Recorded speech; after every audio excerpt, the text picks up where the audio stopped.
I came into my specialist's office and I sat down and he like pulls out this piece of paper and it's like, you were meant to be born a boy. 15-year-old McKay was freaking out, like, what the f is going on? I got my mum to take me to the mall and I drew $80 out of my savings account, and then I went right next door to Whitcoulls and I bought about $80 worth of pink and purple stationery to take to school so that no one would think that I was weird and that I was who I was the day before, which was a girl. For a very long time I chose not to identify myself with intersex because I had been taught by everyone, not to talk about it, to just be a woman because, it's easier, it's better, don't be that different.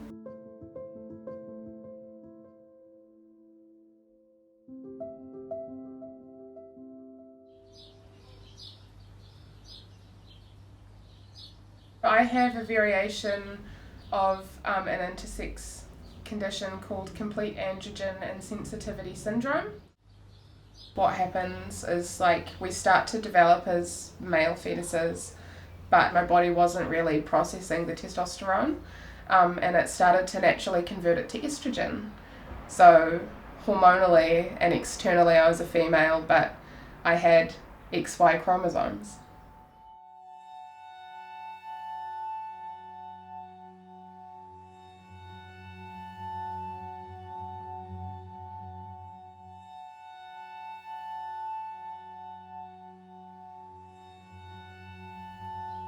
I learned I wouldn't get my period at the age of 11.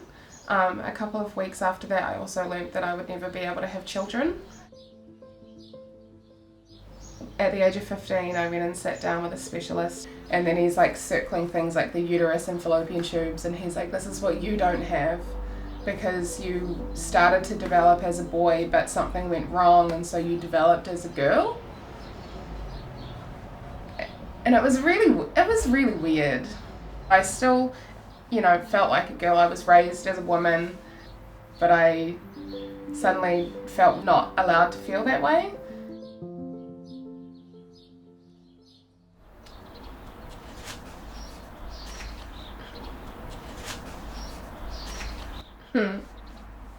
It's me feeling very cool, handing out potpourri. I was told from a very early age that I needed a surgery to remove the risk of male-type cancers.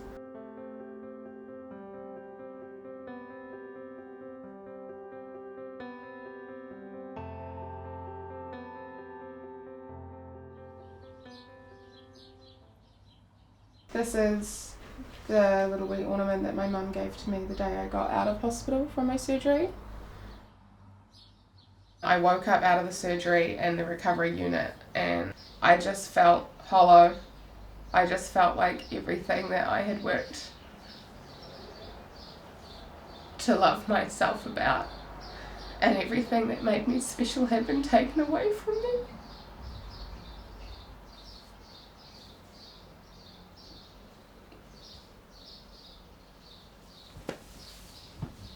Sorry.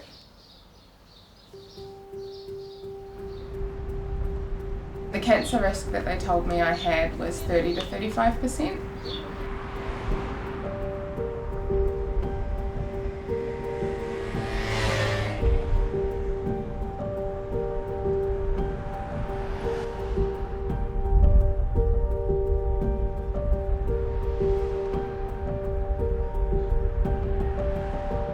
I was never given any information on the types of cancer that I would be exposed to. I was also never given an alternative of what would happen if I didn't have the surgery. It was you need to do this because this is what bodies should be like.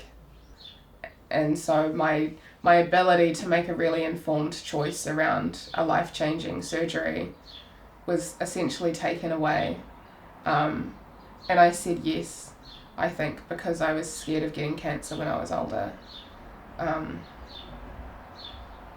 Which kind of infuriates me now because to this date I still haven't had any doctor, actually present me with any information around the risk of that. Society is more comfortable with people being either male or female. And I think that the medical profession has reflected that societal attitude. Now, if societal attitudes change, so would the medical profession. By calling it a disorder, you are putting it in the realm of abnormal. And therefore, you are determining normal to be male or female. I don't know if that actually is the correct way forward. It has been the way it has been done up until now, but I think that the experiences of those who are intersex needs to be taken into account here. Yes, there is a risk of undeveloped gonads getting cancerous. Testes are designed to be at a cooler temperature than the rest of the body. When they're contained within the body, they're subject to higher temperatures, which increases what's known as their mutagenic potential. They're more likely to become cancerous. What obviously was missing in that conversation was, what would you like to do about that risk? I'm permanently menopausal now, so I have very intense mood swings. I get hot flushes. I was waking up and the first thing I was thinking about was how I don't want to have to take my hormones, because I just want to be able to live my life normally without having to go through this shitty process.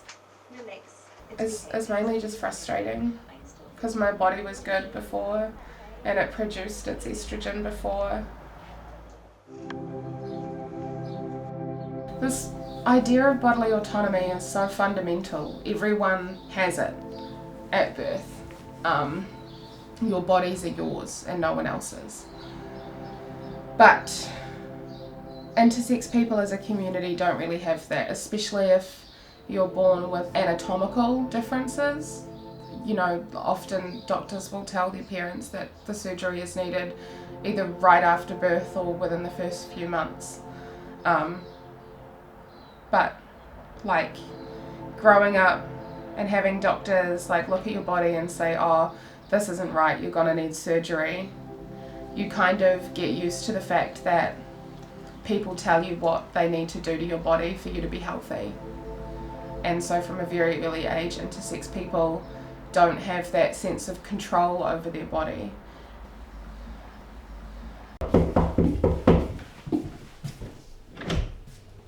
Hi! Oh, How are you? So good to see you. Oh, it's good to see you too. The first person that I met that was intersex was Georgia. And it was really weird because I did feel like I was the only one. And it's so not true. It's important to say that. Doctors usually tell us not to tell anyone because they won't understand. Because everyone in school is taught there is only XX or XY.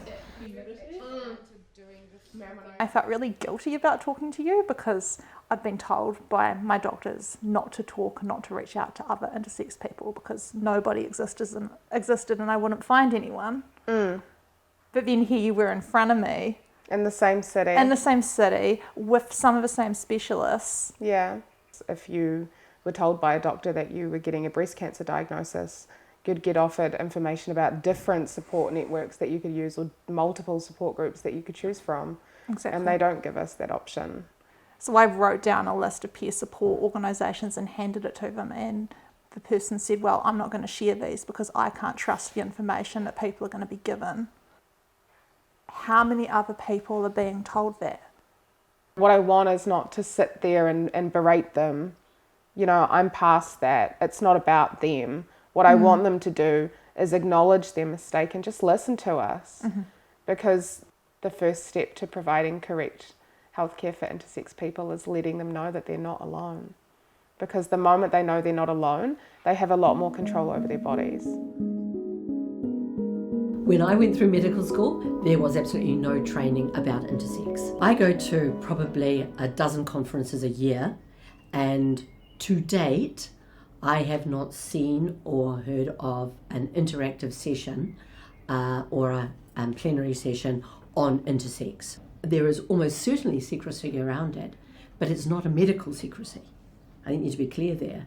This is a personal secrecy. We need people who are intersex to be open about it. And I appreciate entirely that that is going to take a huge act of bravery on their part, because they actually don't know what kind of reception they will receive. Society is ready to have the conversation about the possibility that sex is not binary. And if we are ready for that conversation, then we need to have it. Sex is not binary, and we approve. I think if 15-year-old Michaela had been sat down and was told you were meant to be born a boy, had actually been told your body is different, but there is a whole community of people like you. Some of them have had surgery, some of them haven't. You can talk to them. Would have been an enormously positive impact on not only my life, but also how I viewed the way the medical world had treated me.